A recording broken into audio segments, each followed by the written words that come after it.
বিসমিল্লাহির রহমানির রহিম। সুপ্রিয় শিক্ষার্থীবৃন্দ, ভালো আছো নিশ্চয়ই। আমরা তাহলে পড়াশোনার মধ্যে চলে যাই। গত ক্লাসে আমরা আলোচনা করেছিলাম, আমাদের চ্যাপ্টারটি ছিল তড়িৎচুম্বকীয় আবেশ ও পরিবর্তী প্রবাহ। সেখানে আমরা বিভিন্ন পরীক্ষা নিরীক্ষার মাধ্যমে আমরা ফ্যারাডে যে পরীক্ষাগুলো আসলে করেছিল, সেই পরীক্ষার মাধ্যমে আমরা ফ্যারাডে কী ধরনের সূত্রে উপনীত হয়েছিল সেই সূত্রগুলোকে আমরা বলেছিলাম। ফ্যারাডের প্রথম সূত্র আর হচ্ছে দ্বিতীয় সূত্র। তা আমরা ওই পর্যন্তই আলোচনা করেছিলাম। এর পরবর্তী পর্যায়ে আমরা আলোচনা করার সুযোগ পাইনি। আজকে আমরা সেই বিস্তারিত আমরা ব্যাখ্যা করব এবং এরপরে আমরা লেন্জের সূত্র চলে যাব এবং এই লেন্জের সূত্রের সাহায্যে আমরা দেখব যে এই তড়িৎ প্রবাহের দিক,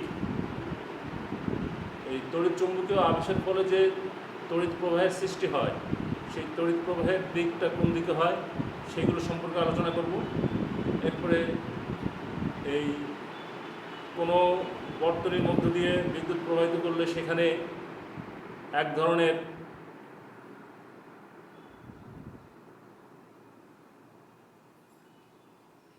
তড়িৎ চুম্বকীয় আবেশের সৃষ্টি হয়, সেই সম্পর্কেও আমরা আলোচনা করব এবং সেটিকে আমরা কি বলি যে স্বকীয় আবেশ,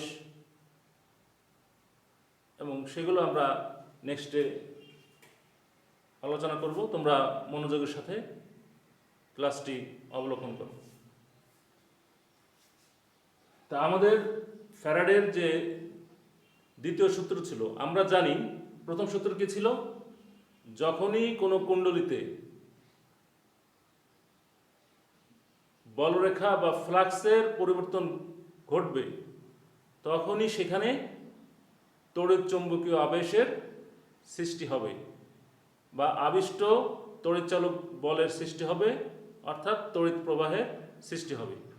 যতক্ষণ পর্যন্ত এই তড়িৎ ফ্লাক্সের পরিবর্তন ঘটবে, ততক্ষণই সেখানে আমরা তড়িৎচালক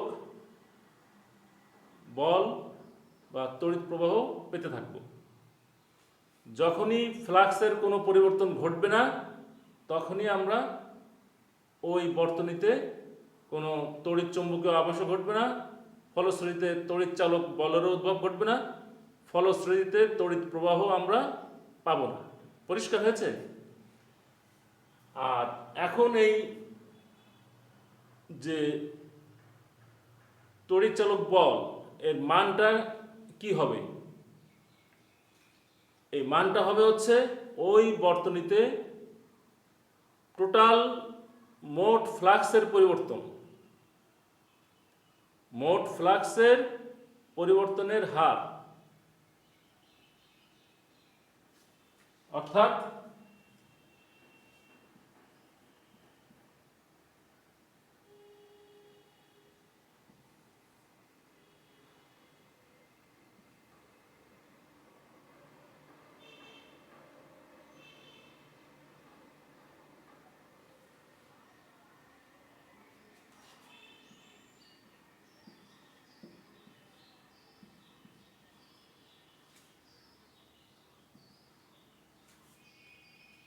ওই বর্তনীতে মোট ফ্লাক্সের পরিবর্তনের হার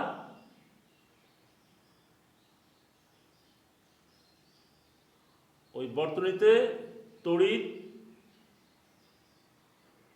চৌম্বকীয় তড়িৎচালক বল, এই যে ধরো তড়িৎচালক বল, এটার মান কি হবে? এটা হচ্ছে ওই বর্তনীতে মোট ফ্লাক্সের পরিবর্তনের হারের ঋণাত্মক মানের সমানুপাতিক। মোট ফ্লাক্সের পরিবর্তনের হারের ঋণাত্মক মানের সমানুপাতিক। এখন আমরা যদি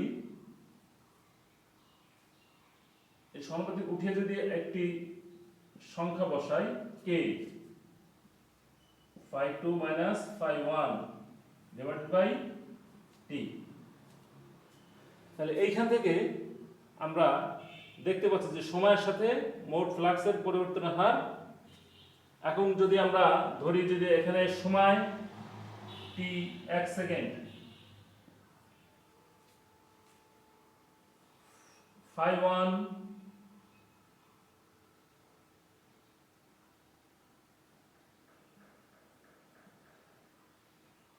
ওয়েবার, এই ফ্লাক্সের একক হচ্ছে ওয়েবার। 5 2 0 হয়, তাহলে আমরা কি দেখতে পাই? এবং তড়িৎ চালক বলের মান 1 ভোল্ট। তাহলে আমরা সেই ক্ষেত্রে কে এর মান, তাহলে এটা 1 মাইনাস কে 5 2 0 5 1 হচ্ছে 1 ওয়েবার, টি হলো 1 সেকেন্ড। তাহলে 1 সমান সমান মাইনাসে minus K minus 1 divided by 1, minus হচ্ছে প্লাস কে, নিচে হচ্ছে 1, অতএব কে এর মান হচ্ছে 1। তাহলে এই অবস্থায় যদি আমি কে এর মান 1 ধরি, তখন আমার সূত্রটি কি আসে? তখন আমি কিভাবে ওয়েবারের সংজ্ঞাটা দিতে পারি? তাহলে যখন কোনো কুণ্ডলীতে যে পরিমাণ ফ্লাক্স 1 সেকেন্ডে, যে পরিমাণ ফ্লাক্স, এই যে পরিমাণ ফ্লাক্স হচ্ছে 1 সেকেন্ডে শূন্যে নেমে আসে, মানে প্রথম ছিল হলো 5 1 ছিল হলো 1, 5 1 ছিল 1 ওয়েবার, এটা হচ্ছে 1 সেকেন্ডে কোথায় নেমে আসবে? শূন্যে। তাহলে 1 সেকেন্ডে শূন্য মানে 5 2 হয়ে যাবে হলো শূন্য। 1 সেকেন্ডে যদি শূন্যে নেমে আসে, তখন যদি ওই বর্তনীতে তড়িৎ চালক বলের আবির্ভাব ঘটে 1 ভোল্ট, এই এটা যদি 1 ভোল্ট হয়, তখন যদি ওই তড়িৎ চালক ওই কুণ্ডলীতে তোমার তড়িৎ চালক বলের উদ্ভব যদি 1 ভোল্ট হয়, তাহলে তখন আমরা ওই ফ্লাক্সের মান পাবো হচ্ছে 1 ওয়েবার। তখনই ওই কুণ্ডলীতে ফ্লাক্সের পরিবর্তন ঘটবে হলো 1 ওয়েবার, বা ওই কুণ্ডলীতে তখন ফ্লাক্স উৎপাদন হবে 1 ওয়েবার।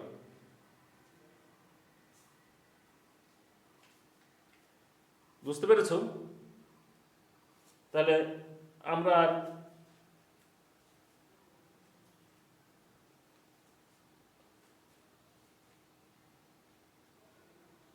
কি বললাম? যখন কোনো তড়িৎ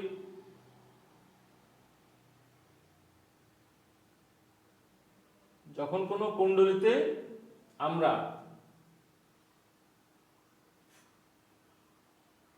যে পরিমাণ ফ্লাক্সের পরিবর্তন ঘটলে 1 সেকেন্ডে শূন্যে নেমে আসবে, তখন যদি ওই কুণ্ডলীতে 1 ভোল্টের উদ্ভব হয়, তাহলে আমরা তখন ওই কুণ্ডলীতে 1 ওয়েবার ফ্লাক্সের উদ্ভব ঘটেছে।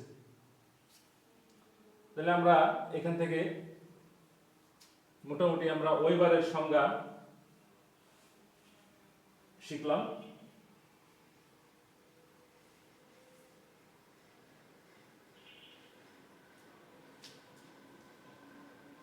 এখন যদি একটি মাত্র যদি বর্তনী না হয়, তাহলে আমরা এবং সময়ের সাথে আমরা যদি খুব স্বল্প সময়ের মধ্যে যদি ফ্লাক্সের পরিবর্তন যদি আমরা ঘটি, এটি হচ্ছে একটি মাত্র কুণ্ডলীর ক্ষেত্রে, যে এখানে যদি আমরা কোনো সাউথ পোল এবং নর্থ পোল চুম্বক এখানে নিয়ে আসি, সেইখানে যদি আমরা দেখি, তাহলে সেখানে যে এই কুণ্ডলীতে যে তড়িৎ চালক বলের উদ্ভব ঘটেছে, তার মান হচ্ছে ফাই সমান সেই ফ্লাক্সের ঋণাত্মক মানের সমানুপাতিক।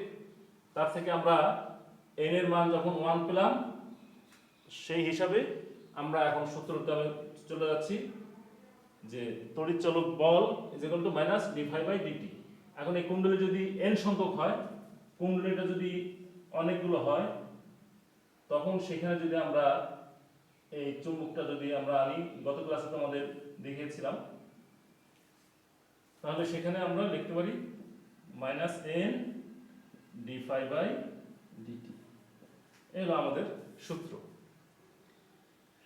তাহলে আমরা ফ্যারাডের প্রথম সূত্র এবং দ্বিতীয় সূত্র সম্পর্কে ভালোমতো অবগত হলাম। এখন আসছে হলো আরেকটি সূত্র, লেন্জের সূত্র। লেন্জের সূত্রটা কি আসলে?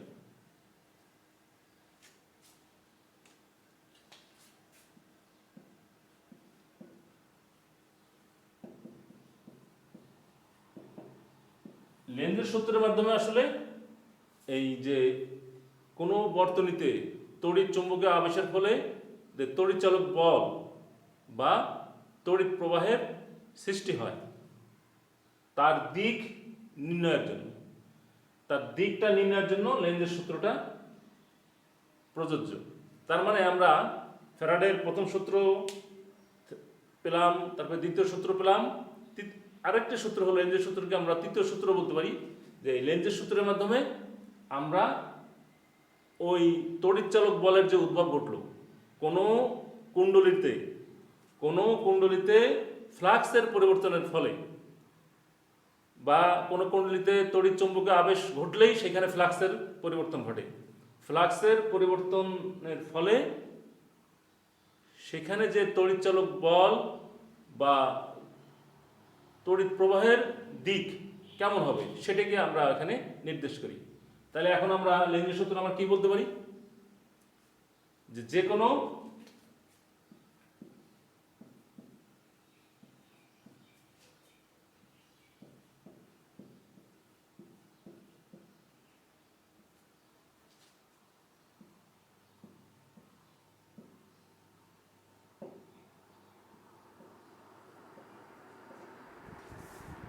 কোনো তড়িৎচালক আবেশের ফলে সৃষ্ট তড়িৎচালক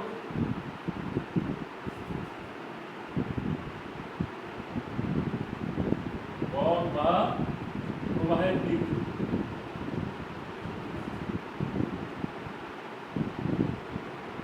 এমন হয়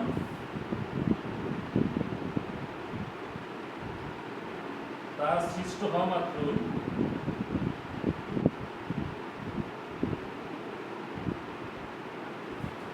যে কারণে সৃষ্টি হয় সেই কারণকেই বাধা প্রদান করে।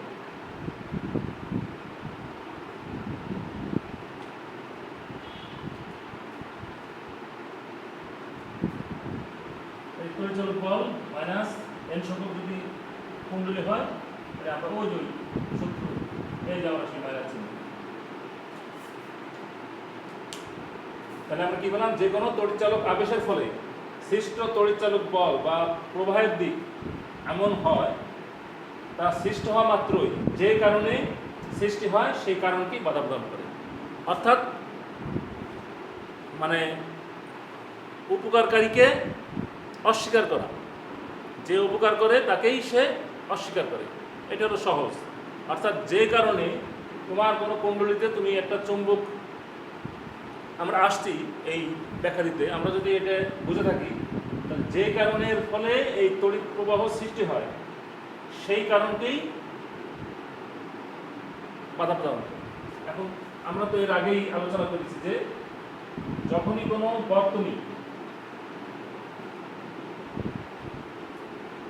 বর্তনীর কাছে যদি আমরা কোনো চুম্বককে যদি আনি, সেখানে কি হয়? বলরেখার পরিবর্তন ঘটে।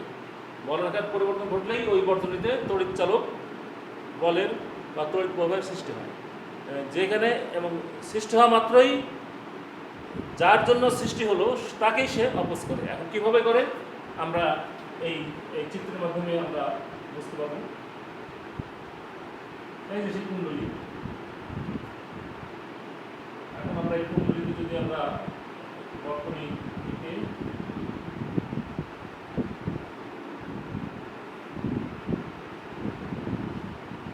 সিম্পল একটা যদি করতে চাই কি একটা কুণ্ডলী, তাহলে আমরা এই কুণ্ডলীর মধ্যে দিয়ে বিদ্যুৎ কি হচ্ছে প্রবাহিত হচ্ছে।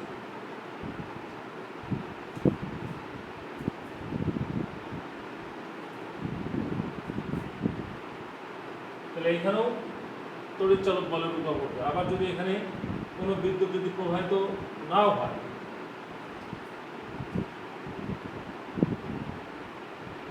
আমরা যদি এখানে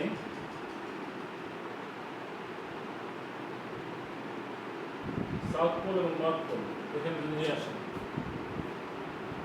তাহলে আমরা এখানে যদি আর এক ভাবে আমরা করতে পারি, এখানে যদি আমরা গ্যালভানোমিটার দিই, আমরা চুম্বককে কাছে এনেও আমরা দেখাইতে পারি যে এর মধ্যে দিয়ে কীভাবে বিদ্যুৎ প্রবাহিত হচ্ছে।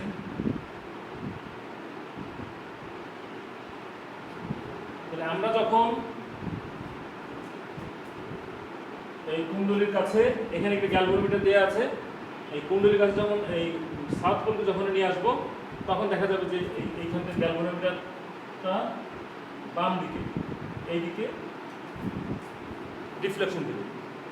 তার অর্থ হচ্ছে যে এই কুণ্ডলীতে যে এই চুম্বক বলরেখা এখানে আসার সাথে সাথেই চুম্বক বলরেখা কি ঘটবে, পরিবর্তন ঘটবে। পরিবর্তন ঘটলেই এই কুণ্ডলীর মধ্যে তড়িৎ চুম্বকীয় আবেশের সৃষ্টি হবে।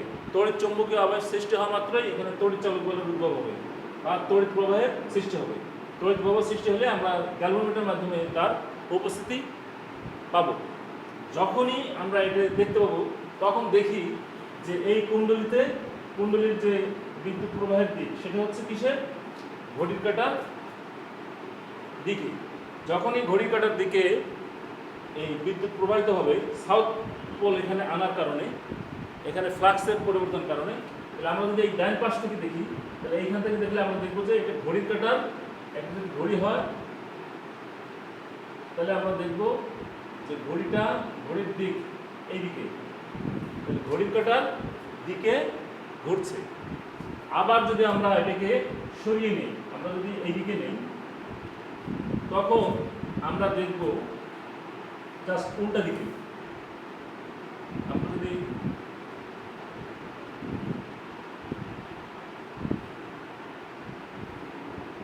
আমরা যদি সাউথ এবং নর্থ, এখন যদি আমরা এদিকে সরিয়ে নিই, তাহলে দেখব উল্টা দিকে গেলে তখন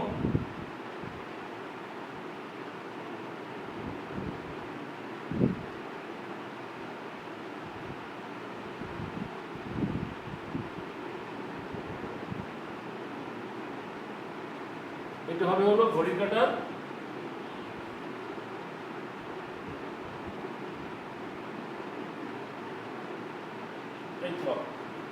ঘড়ির কাঁটার উল্টো দিকে, তখন এখানে নর্থ পোল সৃষ্টি হবে। আর এখানে হচ্ছে এটির ক্ষেত্রে হবে সাউথ পোল। যখনই সাউথ পোল হবে, যখনই তুমি এই চুম্বকটাকে যখন এই সাউথ পোল, এটা হচ্ছে নর্থ পোল, যখন এখানে আনবা, তখনই এখানে প্রবাহ হবে, সেটা হবে ঘড়ি কাঁটার দিকে, এবং ওই কুণ্ডলীর এই ডান পাশের দিকে সাউথ পোল তৈরি হবে। তাহলে সাউথ পোল যখন তৈরি হবে, তখন এই চুম্বককে কি করবে, বিকর্ষণ করবে। বিকর্ষণ করলে তাহলে কি হবে, বিপরীত দিকে, মানে তার যেদিকে আসবে তার বিপরীতমুখী ধাক্কা দেবে। আবার যখন তুমি এই সাউথ পোলকে এখান থেকে সরিয়ে নেবে, তখন এর মধ্যে বলরেখার পরিবর্তন ঘটবে, এবং এইখানে যে বিদ্যুৎ প্রবাহ হবে সে হবে হলো ঘড়ির কাঁটার বিপরীত দিকে। ঘড়ির কাঁটার বিপরীত দিকে হলে এখানে হবে হচ্ছে নর্থ পোল। অর্থাৎ তখন আমি যখন চলে যাব, তখন সে আমাকে টেনে ধরবে। অর্থাৎ আমি যখন তার থেকে সরে যাব, সে তখন আমাকে টেনে ধরবে। আর এখানে যখন আমি তার কাছে আসতেছি, সে তখন আমাকে আমার থেকে সে বিকর্ষণ করবে, বিট্রে করবে, সরে যাবে। এটার মাধ্যমে আমরা কুণ্ডলীতে, আমরা যদি কোনো কুণ্ডলী নেই, এই কুণ্ডলীতে যখন আমরা এই সাউথ পোল আনবো, তখন এইখানে এই কুণ্ডলীর ডান সাইডে যে তড়িৎ যে চুম্বক ক্ষেত্র তৈরি হবে, সেটা হচ্ছে সাউথ পোল। আর যদি আমরা এখান থেকে সরিয়ে নিই তাহলে সে হবে হলো সেই কুণ্ডলীর যে প্রভাবমাত্রা সৃষ্টি হবে তার দিক হবে ঘড়ি কাঁটার বিপরীত দিকে, এবং এইখানে হবে হলো নর্থ পোল। তাহলে এখানে বিকর্ষণ করবে, আর যখন সরিয়ে নেব তখন সে আকর্ষণ করবে। এইভাবে আমরা যদি আমরা কোনো বর্তনীতে বা কোনো কুণ্ডলিতে আমরা যদি চুম্বকের গতির কারণে অথবা কোনো কুণ্ডলীর সাথে চুম্বকের আপেক্ষিক গতির যদি সৃষ্টি হয়, তাহলে আমরা এই চুম্বকের কোন দিক রয়েছে তার উপর ভিত্তি করে আমরা দেখতে পাই যে যখনই সাউথ পোল যদি আমরা এখানে আনি তখনই সেখানে কি হবে, কাছে আনলে সাউথ পোল হবে, এখানে চুম্বক মেরু হবে সাউথ পোল, এবং সেখানে তার বিদ্যুৎ প্রবাহের দিক হবে ঘড়ি কাঁটার দিকে। আর যখনই আমি সরিয়ে নেব তখন তার দিক হবে ঘড়ি কাঁটার বিপরীত দিকে, অর্থাৎ নর্থ পোল। তাহলে এইভাবে আমরা দেখতে পারি যে যখনই ফ্লাক্সের পরিবর্তনের ফলে কোনো কুণ্ডলীতে তড়িৎ প্রবাহ সৃষ্টি হয় তার দিক কোন দিকে হবে আমরা এই কুণ্ডলীর মাধ্যমে আমরা বুঝতে পারবো যে তার দিক কী হবে, এবং সবসময় দেখা যাবে যে তার পরস্পরের বিপরীতমুখী। তড়িৎচালক বল এর ফলে সৃষ্ট যে বিদ্যুৎ প্রবাহ হবে তারা কি পরস্পরের সাথে বিপরীতমুখীভাবে প্রকাশ করবে। তাহলে আমরা লেন্জের সূত্র মোটামুটি ভালো মতোই বুঝতে পারলাম।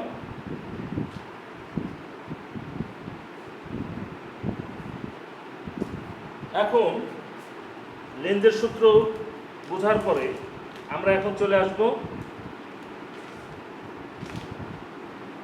লেন্জের আরেকটি আছে যে এই যে আমরা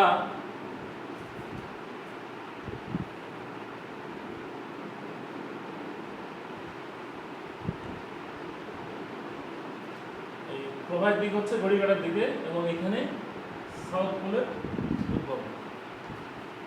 এখন আমরা এখানে দেখি যে এখানে তো কোনো ব্যাটারি নাই, কোনো কিছু নাই, তাহলে এখানে বিদ্যুৎ প্রবাহের যে উদ্ভব ঘটলো কোথেকে আসলো?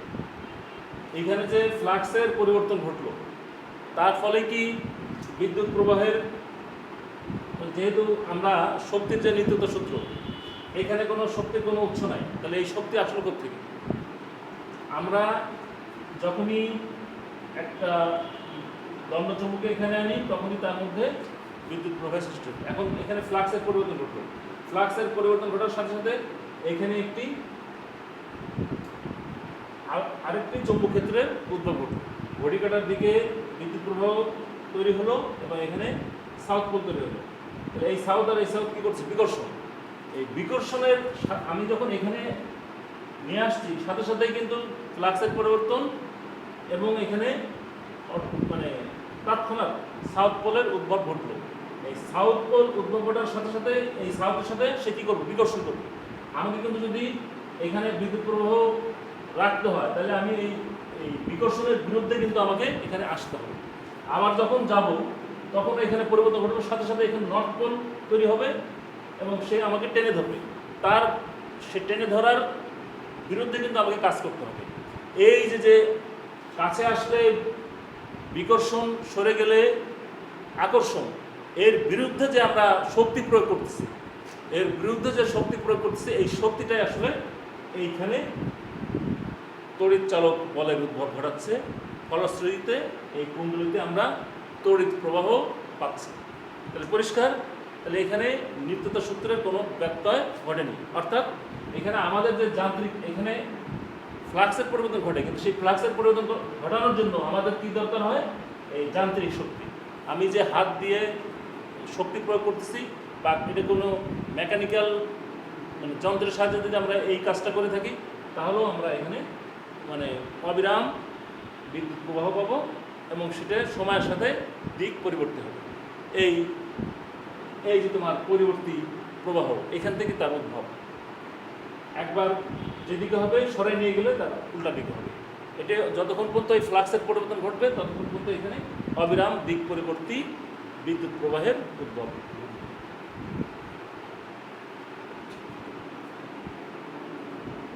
তাহলে এখন স্বকীয় আবেশ, আরেকটি জিনিস স্বকীয় আবেশ আর হচ্ছে পারস্পরিক আবেশ। আর স্বকীয় আবেশটা কি জিনিস? ওই একই জিনিস, যখনই আমরা এর মধ্য দিয়ে বিদ্যুৎ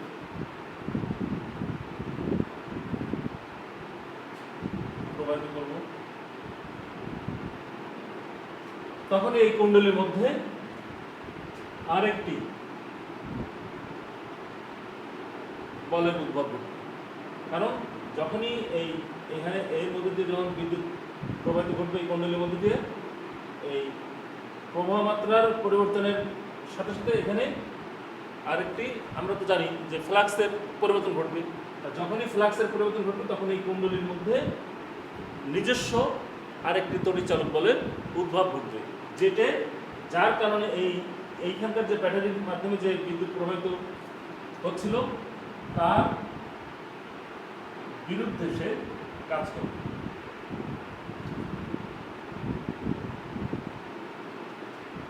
তার বিরুদ্ধে সে কাজ করবে। তাহলে সেটি হচ্ছে, তাহলে কোনো কুণ্ডলীতে বিদ্যুৎ প্রবাহের ফলে তার মধ্যে যে নতুন আরেকটি তড়িৎ চুম্বকীয় আবেশের সৃষ্টি হয় তাকেই আমরা বলছি হচ্ছে স্বকীয় আবেশ। তাহলে স্বকীয় আবেশ, তাহলে এটা ফ্লাক্সের পরিবর্তনের ফলেই তৈরি হবে। ফাই সমানুপাতিক আই, যদি মোট প্রবাহ মাত্রা যদি আই হয়, তার ফলে যদি মোট ফ্লাক্সের পরিবর্তন যদি ফাই হয়, তাহলে তাদের মধ্যে ধরি সমানুপাতিক। যদি সমানুপাতিক হয় তাহলে সমান এল আই। এলটাই হচ্ছে আমাদের স্বকীয় আবেশ।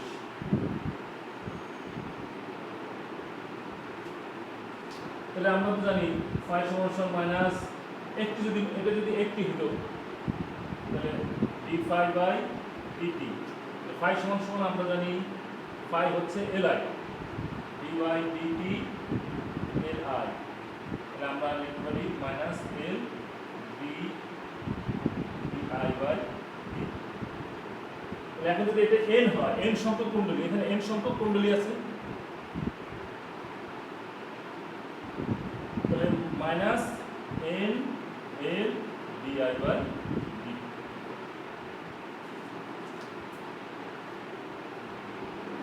আর এখানে এই এলটাকে আমরা কি বলি? স্বকীয় আবেশ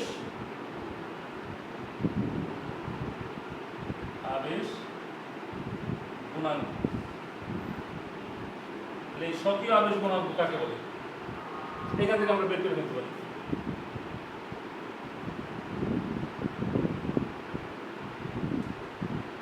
আমরা যদি একটি মাত্র যদি কুণ্ডলী ধরি এল,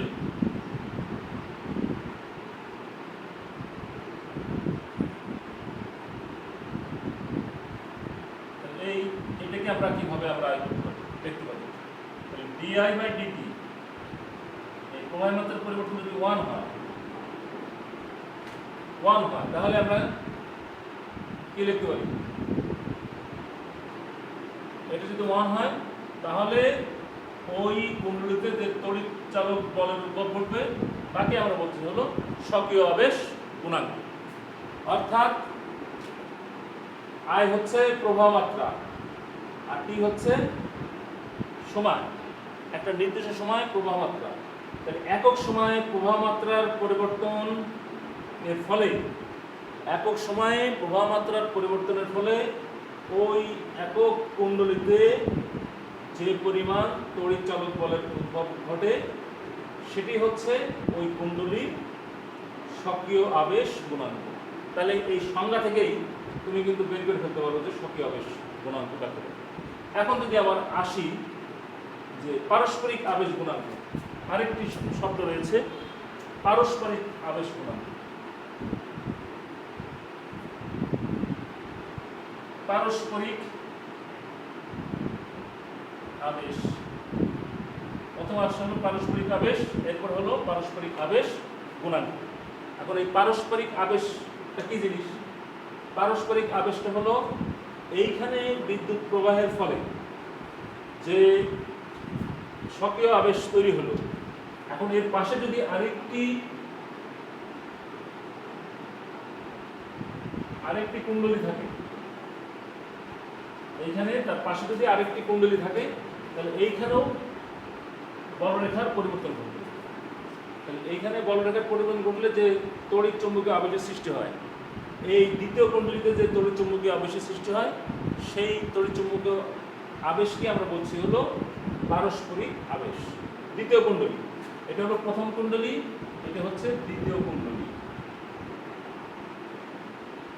দ্বিতীয় কুণ্ডলীতে, প্রথম কুণ্ডলীতে তড়িৎ প্রবাহের পরিবর্তনের ফলে দ্বিতীয় কুণ্ডলীতে যে বলরেখার বা ফ্লাক্সের পরিবর্তন ঘটলো, এর ফলে যে তড়িৎ চুম্বকীয় আবেশের সৃষ্টি ঘটলো, এটিকে আমরা বলছি হলো দ্বিতীয় কুণ্ডলীর পারস্পরিক আবেশ। তাহলে এটা আমরা বুঝতে পারলাম যে দ্বিতীয় কুণ্ডলীর পারস্পরিক আবেশ। তাহলে সেই ক্ষেত্রে যে ফ্লাক্সের পরিবর্তন ঘটলো দ্বিতীয় কুণ্ডলীর, প্রথম কুণ্ডলীর আই প্রবাহ মাত্রার পরিবর্তনের ফলে সেই অতএব সেই দ্বিতীয় কুণ্ডলীর ক্ষেত্রে আমরা এখন বলতে পারি এমআই। এটি কিন্তু এই ফ্লাক্সের পরিবর্তন ঘটলো কিন্তু দ্বিতীয় কুণ্ডলীতে, তার জন্য আমরা এই যে এটা ব্যবহার করলাম এল এর পরিবর্তে, এটিকে আমরা বলি হচ্ছে মিউচুয়াল ইন্ডাকটেন্স, পারস্পরিক আবেশ গুণাঙ্ক। আমরা তো জানি ডি ফাই বাই ডিটি একটি মাত্র যদি কুণ্ডলী থাকে, তাহলে ডি ফাই এখানে D by DT M I, তাহলে minus M D I by DT. তাহলে এখানে আমরা দেখতে পারি ঠিক ওই একইভাবে একক সময়ে প্রবাহ মাত্রার পরিবর্তনের ফলে দ্বিতীয় কুণ্ডলীতে যদি দ্বিতীয় কুণ্ডলীতে যে পরিমাণ তড়িৎচালক বলের উদ্ভব ঘটবে তাকে আমরা বলতেছি দ্বিতীয় কুণ্ডলীর পারস্পরিক আবেশ গুণাঙ্ক। এটা হচ্ছে তখন শুধুমাত্র উল্লেখ করতে হলো দ্বিতীয় কুণ্ডলী, প্রথম কুণ্ডলী না, কিন্তু দ্বিতীয় কুণ্ডলীতে যে পরিমাণ তড়িৎচালক বলের উদ্ভব ঘটবে তাকে আমরা বলতেছি পারস্পরিক, ওই কুণ্ডলী ওই দ্বিতীয় কুণ্ডলীর পারস্পরিক আবেশ গুণাঙ্ক। তাহলে আমরা এখান থেকে আমরা আবেশ গুণাঙ্কের যে ইউনিট সেটাও আমরা বের করে ফেলতে পারি।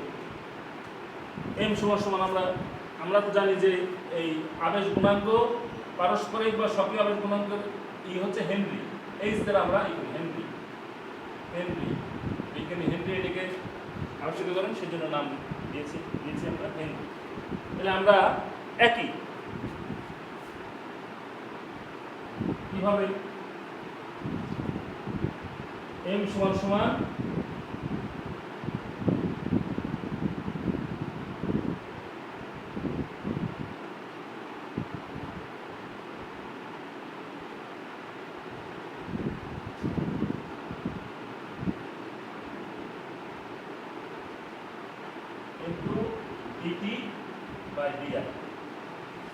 তাহলে 1 ভোল্ট ইনটু 1 সেকেন্ড, ডিটি মান 1 সেকেন্ড 1 অ্যাম্পিয়ার।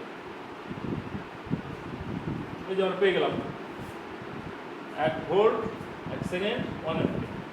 এই 1 ভোল্ট 1 সেকেন্ড ওইবার সমান সমান আবার 1 ভোল্ট ইনটু 1 সেকেন্ড। তাহলে এটাকে আমরা বলতে পারি এম সমান সমান 1 ওয়েবার পার সেকেন্ড পার অ্যাম্পিয়ার 1 অ্যাম্পিয়ার। এটা এম এর ক্ষেত্রেও যা এল এর ক্ষেত্রেও একই। তাহলে আজকে এই পর্যন্তই।